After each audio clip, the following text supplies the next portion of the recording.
This is episode 1146. My job is to find where there has been blockers across the company, where we haven't made some of those decisions, and unblock for folks. To be that change champion, right, internally. To get material wins across the company for folks. That's how we're going to embed ourselves as a strong finance organization, as an unlocker, not a blocker for this company, right? That doesn't mean we're going to say yes to everything. Actually, matter of fact, we're going to say why. We're going to understand it more. And then we're going to have an informed opinion as to why not or why we do something. But the biggest thing, I keep a running tally in my head is, have I gotten them a win? Have I given them an unlock? Do they see the value that I'm bringing versus the historic norm that has been created here?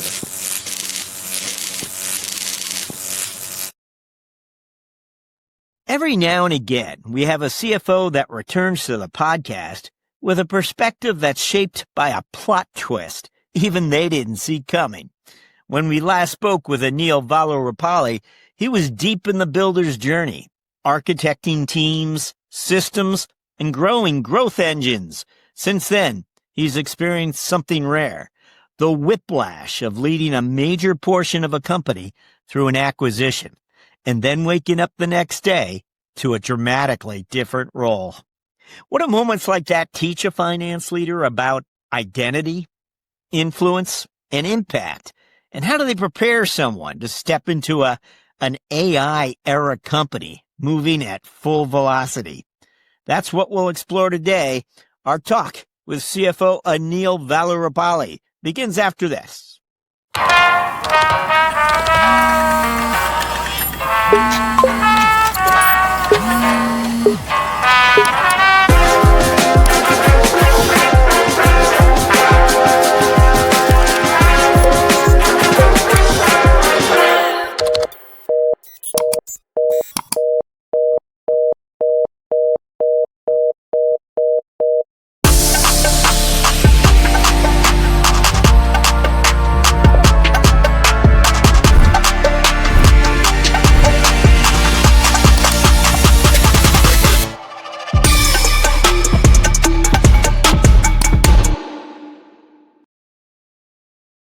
Hello, we're pleased to have CFO Aneal Vallurupalli back with us. Aneal began his career grinding through recessionary investment banking before moving inside high-growth software firms where he built corp dev, FP&A, and analytics capabilities as companies scaled from hundreds of millions to multi-billion-dollar valuations. He went on to lead finance at Airbase, guiding the spend management platform through rapid growth and its acquisition by Paylocity, an experience no doubt that sharpened his view of value creation across the office of the CFO.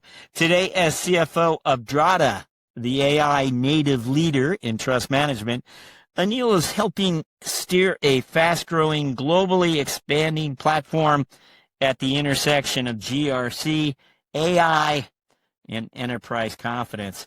Aneal, welcome. Thank you for having me. Looking forward to it. How'd I do? Did I miss anything there? Was that an okay summary? No. It was hard not to. It was hard not to be very intrigued. So appreciate it. Well, there's certainly a lot of intrigue in your career. You've had a sort of an exciting one from the outside looking in, of course. So you've now completed the full arc from banker to operator to CFO, who's taken a company through an acquisition. When you look back, what's the non-obvious chapter that maybe really there was impact and you might not have expected there to be in terms of the way you think about business and finance? What is the most non-obvious chapter that had the biggest impact? Yeah.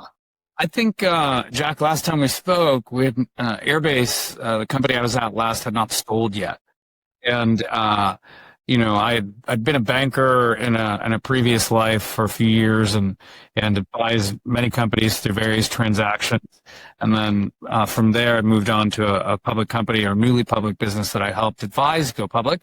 And we probably managed 5 or 6 M&A transactions during my time there. We looked at 100 companies.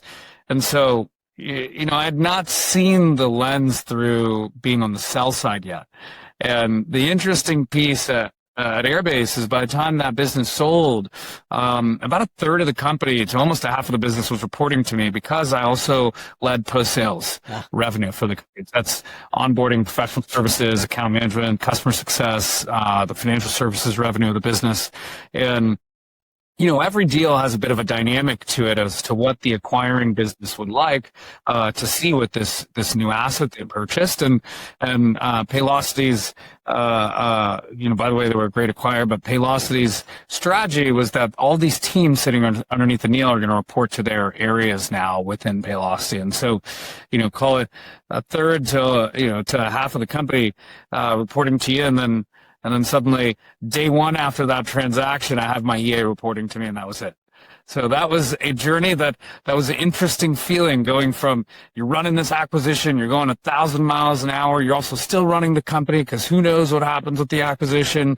And then, the flip switches, the deal closes, and the next day, you kind of feel like, wait a minute, I'm not making any decisions anymore. So that was, definitely was a new one for me, and one in which, you start to then realize, all right, what do I want to do next here? You oversaw post-sales. Was that something planned? Was that something, was there somebody who left the company and you just took it over? I mean, tell us something about that.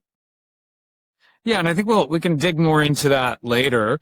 But, the high level was that, Airbase, we sold to finance leaders. Right. And so the product itself was adopted by VPs of finance, CFOs, controllers, accountants, FP&A folks.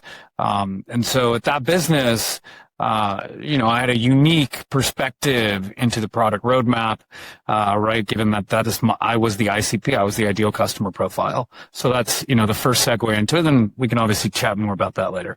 From what I recall from our original talk, you're someone who actually would build things for the first time. You would architect things for companies. It was part of what I think you enjoyed. Are you that same person? Yeah, no, I think what's interesting is what gets me excited every day is working at a business where, regardless of how you look at it, there's areas for improvement.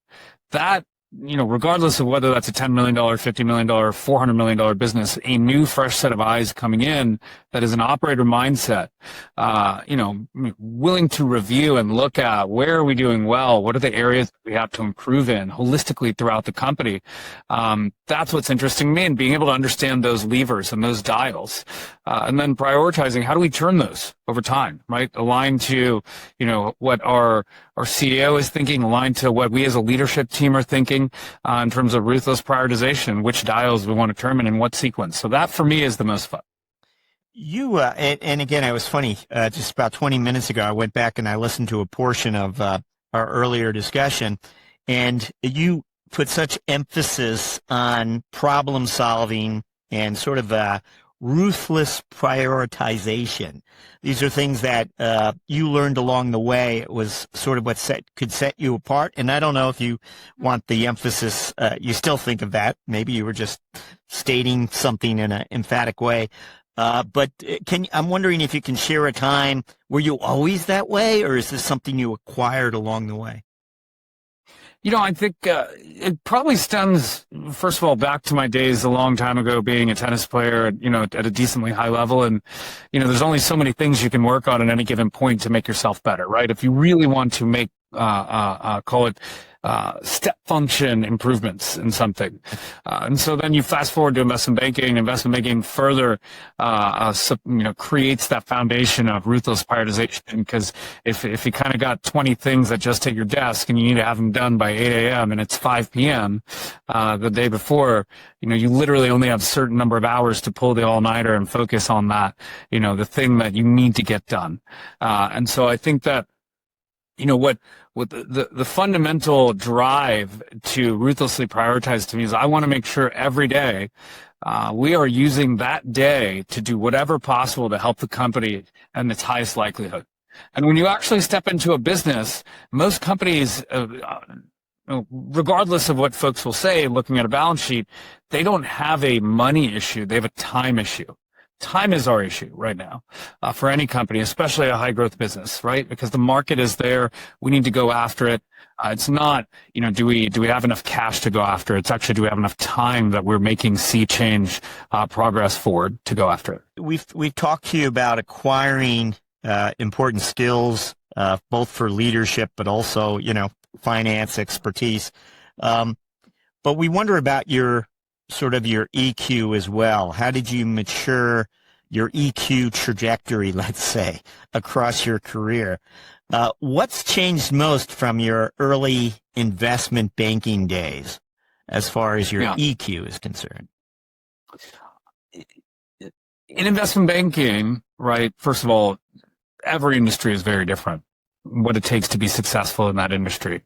And I knew very soon after, 2, 3, 4 years that it was not what I wanted to do. And that was mainly because I personally felt like I knew very little about a lot of things, and I didn't actually know how an engine of a business worked.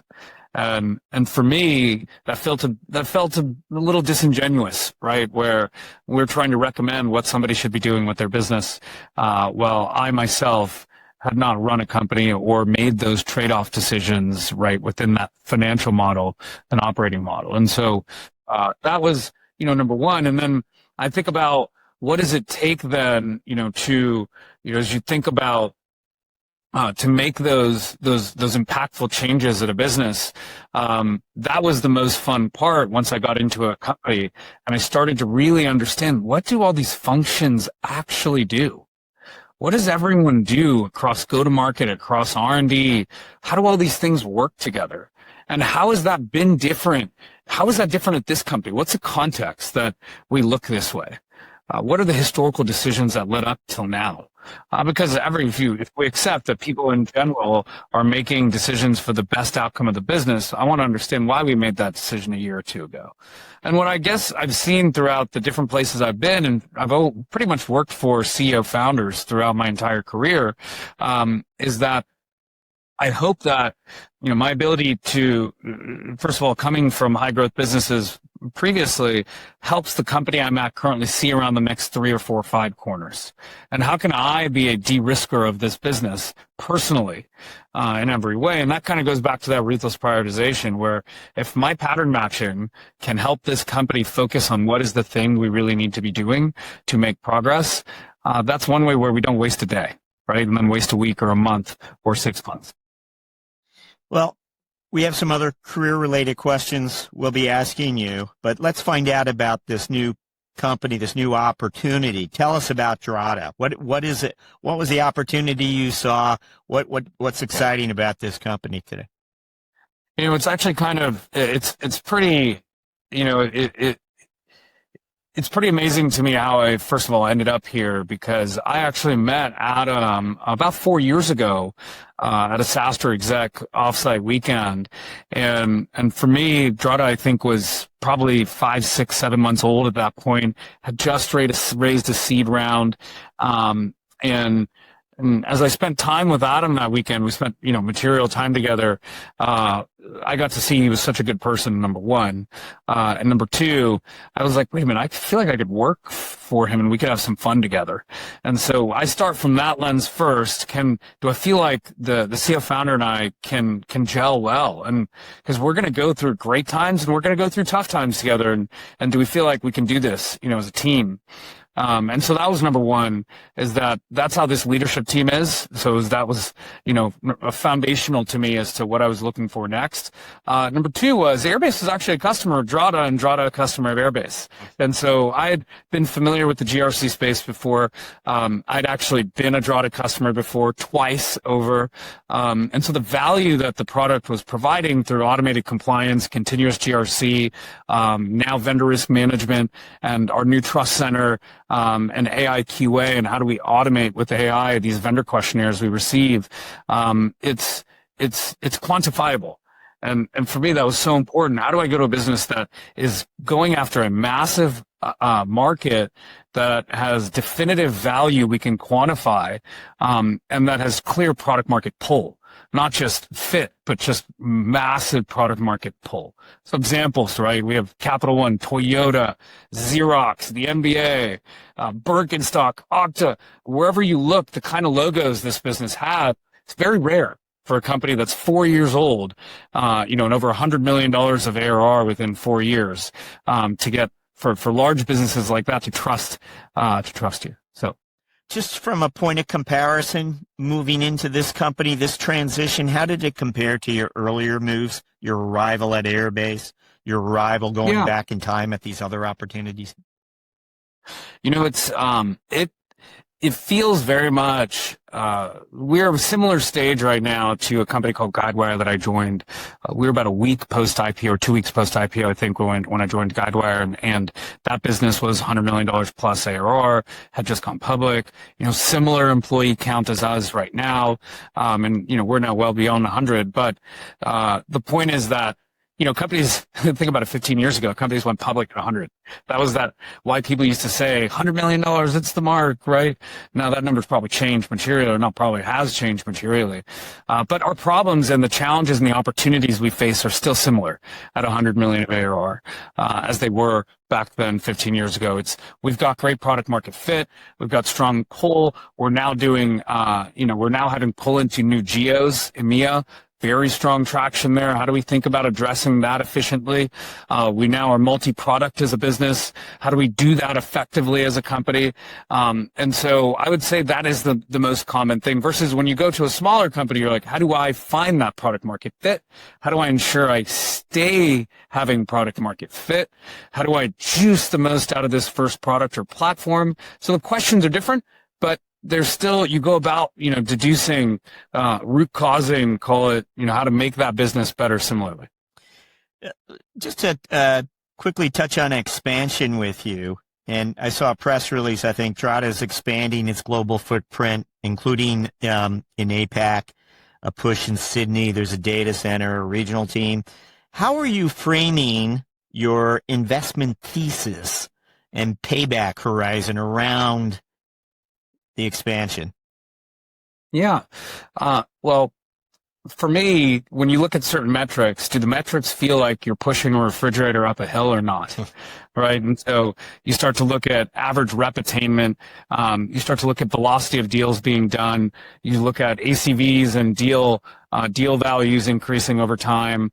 You look at diversification in EMEA from one country to another country. Do we have traction broadly in EMEA or within one region?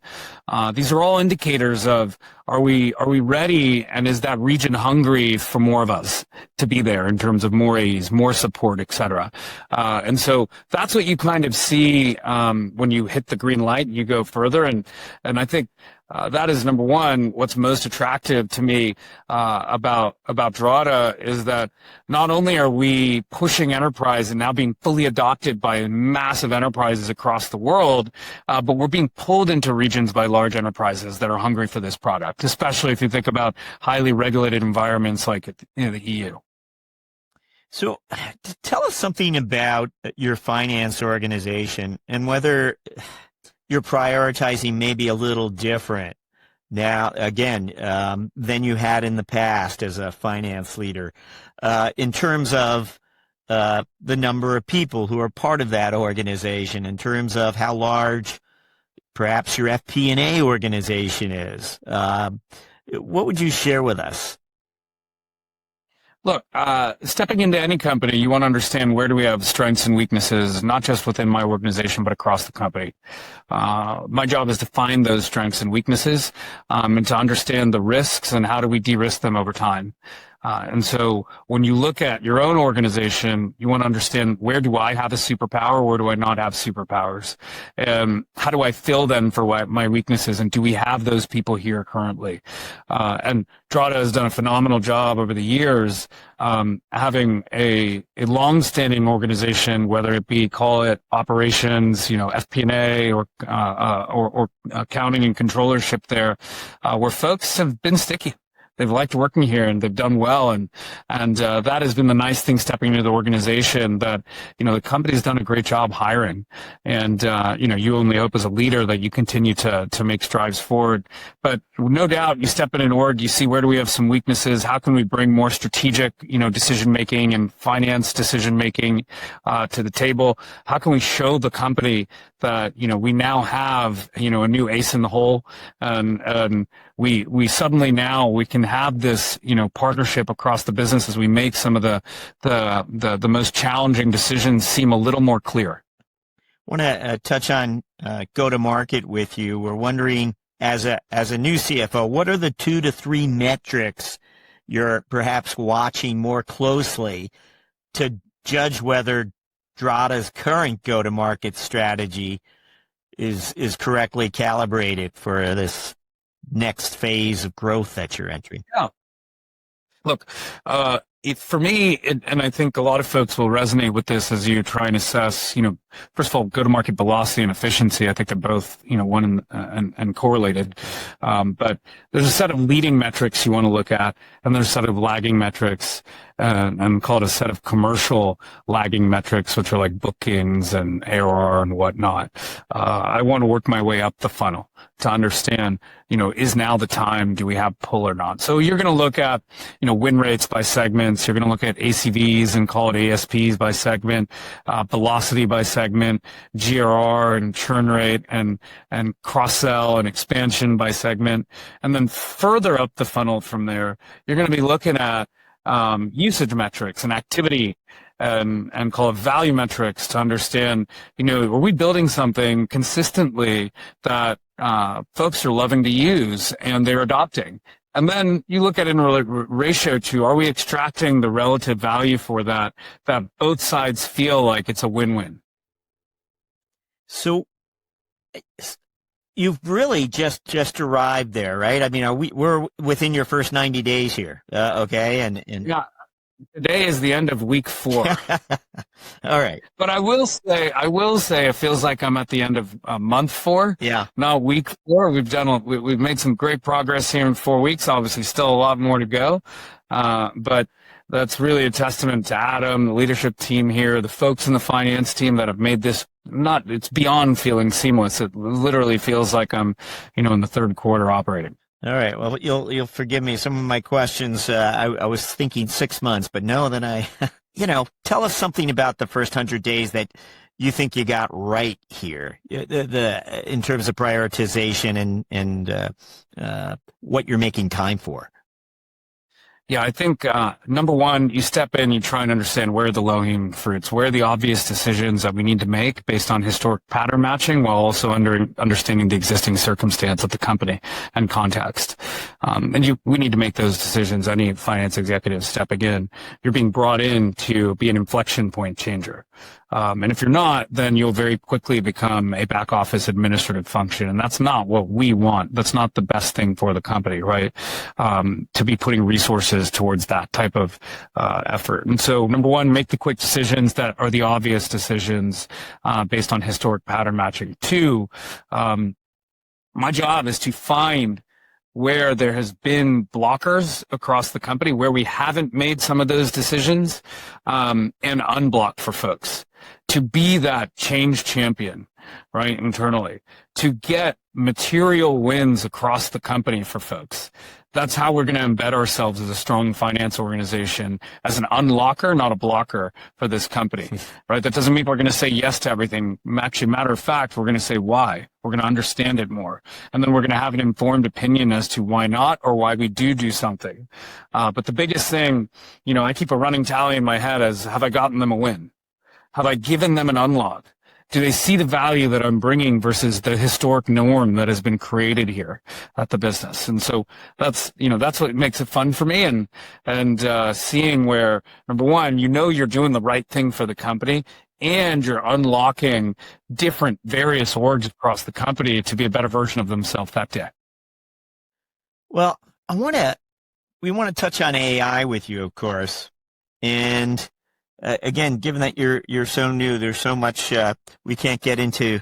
Maybe this time next year we'll have to discover. But Just the notion that you had Airbase, sort of when the ChatGPT arrived. There were initial milestones for some of your workforce where they were suddenly had new tools to operate within, and there were new risks across the organization. Can you share with us what was your sort of evolving mindset at the time? And again, I know AI didn't just arrive with ChatGPT. I know this was already part of your world, but at the same time, you were now managing a company of individuals who sort of were empowered. Did your mindset change? To share with us your AI mindset as it applies to business and managing your teams. It's an interesting question because I think the circumstance is different at each company. While folks want to hear a very vanilla answer that, yes, we use AI.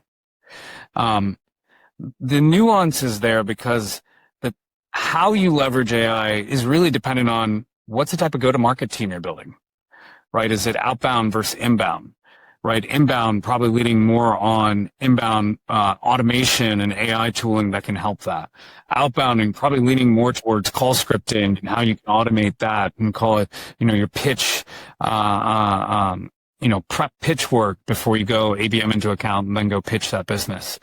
So how we leverage AI will be different in each business, but I think you have to go into every core function at the company, right? And you need to understand, how can we use tooling to help us here in each one of these pockets? And then we have to understand what part of the AI do we want to be central to how we do business and basically sitting on top of our warehouse. I think right now we're in a time where all of our legacy software tooling are becoming AI. And in reality, they're agents that they're slapping on top of historical vertical software.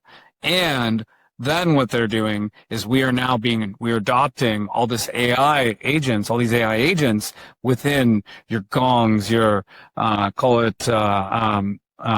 Clarys and then your Salesforce and then your Marketos and then your NetSuite. I'm sure we'll have an AI agent soon. The core here is to figure out where do we want AI to play a role centrally at the warehouse level at our business versus where are we okay with AI sitting at the tool within individual teams at the company. And I think that's the circumstance that'll change at every business. What risks concern you most about AI? Well, you're asking someone who's at a company that provides GRC software. So, there are a lot. Hence why, our tooling can help understand that. Hence why I think moving forward, regulation or at least visibility into the risk you're taking at a company is just increasing, right? As we adopt all these AI tools across the company. And I think right now, if you're an organization that has a significant amount of tool proliferation with agentic workflows built into each one, you run the risk of the rope your hand becoming too loose on the rope and it running away from you as a company. And then you come back to how do we build processes that we can consistently rely on? And so that's where the risk, I think, lies is we're not prescriptive or we're not forward thinking as a business as to how we want to leverage this. And we're reactive in allowing folks across the entire company to have tool proliferation. Just trying to understand the finance organization and how you might look at it a little differently than you did 5 years ago or 10 years ago, having been through all of what you've been through, having gotten to know go-to-market strategies. You mentioned a post-sales role. You're so much more informed than you were, perhaps, to have this classic traditional approach to a finance organization. Someone like yourself, I just don't think that's the way you think anymore. In going forward, what is that organization going to look like? Is there something you can share with us about how you see the finance organization evolving? Over time, as we talk about tasks not being the value add, it's the so what's that are the value add. I think everyone should think about how their finance organization team becomes the best so what team at the company. So what do we do?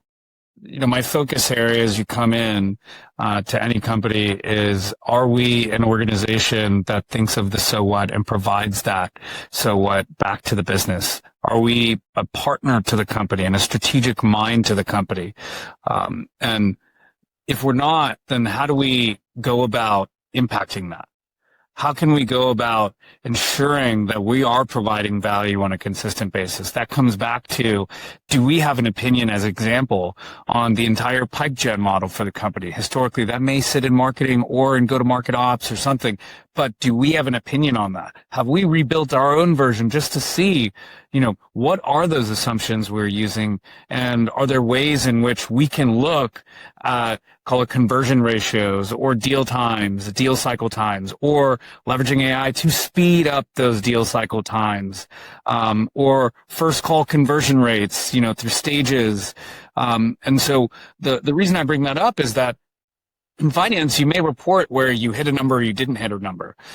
We now need to be a part of the answer for what do we do about that? What do we do about recreating that success? Where do we want to double down and actually put more investment? And so that's, probably the biggest answer I would say.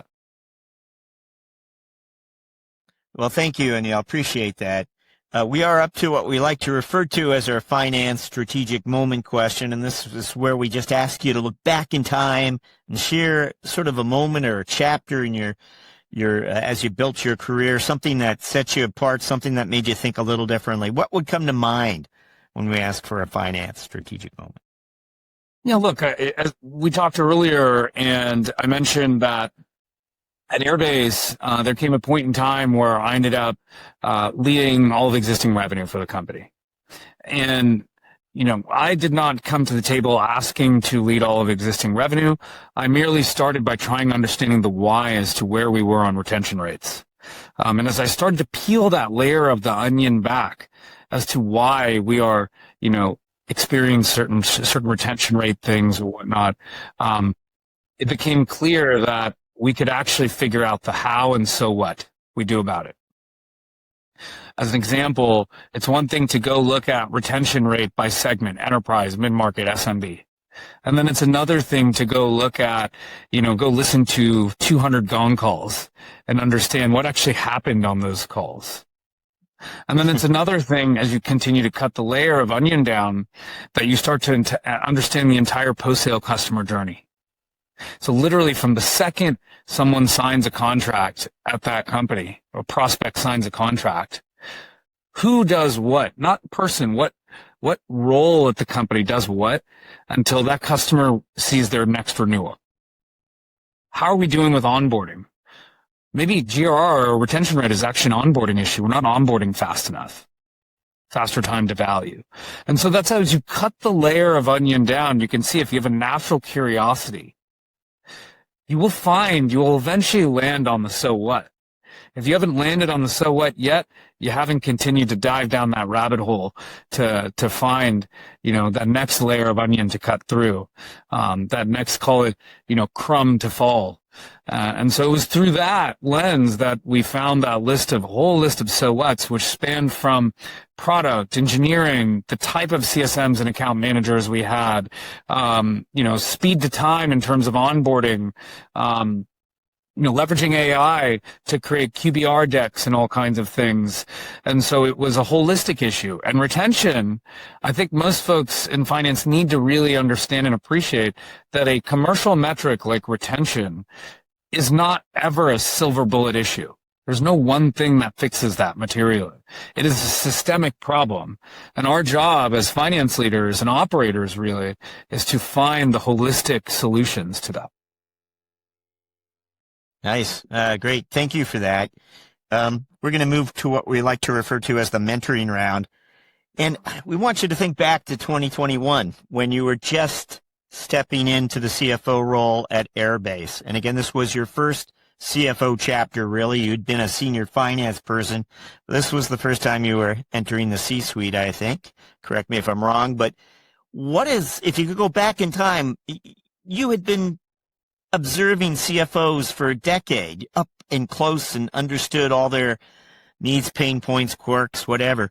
But there was something you didn't know came along with the CFO seat, what would that be? So, firstly, I'm very fortunate to have spent time with amazing folks, right? That includes, Alan Black, former CFO of Zendesk, Roy Yang, who's a former COO of Twilio, was my boss at a business called Mapbox. Comes to CEOs like Marcus Rue at Guidewire and a whole bunch of great mentors out there. That have been fortunate to be kind to me, and to impart a level of wisdom and knowledge that they've taken on. And so, I think that one of the biggest things that I used to think when you're a junior is like, I gotta get this thing done. I gotta get this thing done. And that's the thing. If that's it, and then you walk away and you're like, all right, I'm done with that. For me, what's really resonated lately is that sentiment or the statement that is, it's not about, the outcome, it's about the journey. And that's the most fun part. If every day is trial and tribulation or even ups, and highs were the end goal, then, our level of call it, satisfaction would be finite. And that's something I realized when you go look back on, you see a company grow from a baby to call it 20 times larger, 25 times larger than when you started, 30 times larger than when you started, and then a great outcome happen. Then you're like, okay, interesting. That was a fun journey, and you get addicted actually to then not recreating the exact thing you solved at that business, but for the natural curiosity of, wait, I can join a company, figure out more so what's, and learn and reuse some of those lessons you took from a prior business and become a better version of yourself. So it's that journey that's, that I think that gets me excited every day, and it's not necessarily the thing I'm doing that day. We always like to touch on the personal side, and frankly, I can't remember what you shared with us last time, so I get to ask you the same question. What is one thing that generally, and actually your new colleagues, they hardly know anything about you, so what's something they don't know about you? Something from your past, something, an interest that you might have had, some milestone? It's most folks don't know this, but my wife and I have been together since college. We've kind of gone on this fun journey together as you kind of go through technology and some of the most fun parts to me about understanding how does someone in the another side of the organization thinks. She's in PR and comms and internal relations and social media and all of that. You can probably think about that being the opposite of being a finance person. And so, the fun part to me is understanding the value that all that does provide to a company. I think that as well as, one of the things I generally say to folks is that I believe every finance leader at some point in their career needs to have led the people team at some point. And it gives you a real sense of what actually moves the dial at a company. And it's not a financial model, and it's not a number or a customer that churned, tomorrow. It's really understanding how can we best, have a strong people strategy at a company. That's kind of like having a foundation there that you can build everything else upon. Is there any, thought leadership? Is there a book or something that's influenced your thinking lately? Something that surprised you? Something that you've debated? Something you don't think highly of? I don't know. I did spend a few months. A few months there between Paylocity and coming to Drata, and I would say that the most fun thing was for me actually keeping my mind active, keeping myself active. I actually, whether it's taking on redoing a home or whatever that may be, and it feels like when you go and you put together a list of if you want to GC your own home project, it is much like figuring out how to improve a business. You have a sequence of events that you see, you have a list of things you put down, you have to ruthlessly prioritize each day which thing needs to come in a long sequence of many, many months of events. And that to me gave me that same level of satisfaction. And so I guess the thing that for me, as I mentioned earlier, you sell the business that you're one of the leaders at, and one day it just ends. So then, what do you do? How do you find that same level of satisfaction on a daily basis? And for me, it wasn't sitting down and relaxing. It was like, how can I find that thing that helps me feel like I'm making progress each day? Were you successful, or did you find you were driving your wife crazy? But just curious. I mean, do you feel like you used the time successfully, satisfyingly? For me, it was. It was, and I would say that I did not like not having anything to do. And so I needed to go find a project or something to work on that gave me that feeling of accomplishment, over a certain period of time. There's certain things you can do to get one day's accomplishment and feel good. But if it's something that takes months, I find that inching away and biting taking one bite out of it each day and then getting that, that satisfaction at the end, to me, is like addictive. And ultimately, when you come back to an opportunity and you come in at going 1,000 miles an hour, you're ready. You're not thinking about that time where you get, you didn't necessarily feel like you had to have your back against the wall, but that's the fun part for me.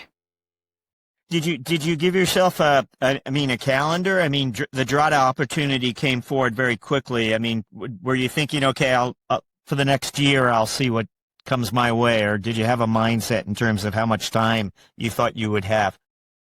I didn't put a time frame on it. Look, the reality is I told myself I don't need a job. What I need is the right opportunity. And I mentioned earlier what the right opportunity was. It's a multitude of factors, right? There's things like, the leadership team, your boss, the CEO, founder, the investors that are a part of that business, the type of product that you're selling, the market you're going after, the type of logos that are consistently there. And for me, Drata checked every box. And it's one I'm super excited to be here. And I think folks still know I'm new here, a few weeks in at Drata, but I think folks know that I'm going, as fast as humanly possible to make some positive impact. Well, we are up to our final question where we get you to focus on Drata some more for us. Looking forward, what are your priorities for the coming 12 months? What would those be? Yeah, look, being new to the business, I could say that it's nice on day one. It does not and has not changed in a few weeks what the priorities for the business are. The company is doing phenomenally in the enterprise. It's growing phenomenally internationally. Our job is to make the relative bets in each one of those areas appropriately as we continue to fund it and scale that growth.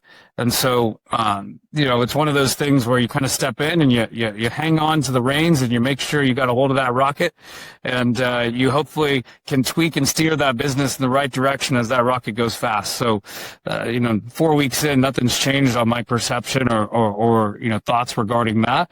And I'm super excited. Aneal Vallurupalli, thank you for joining us on CFO Thought Leader. Thank you for having me.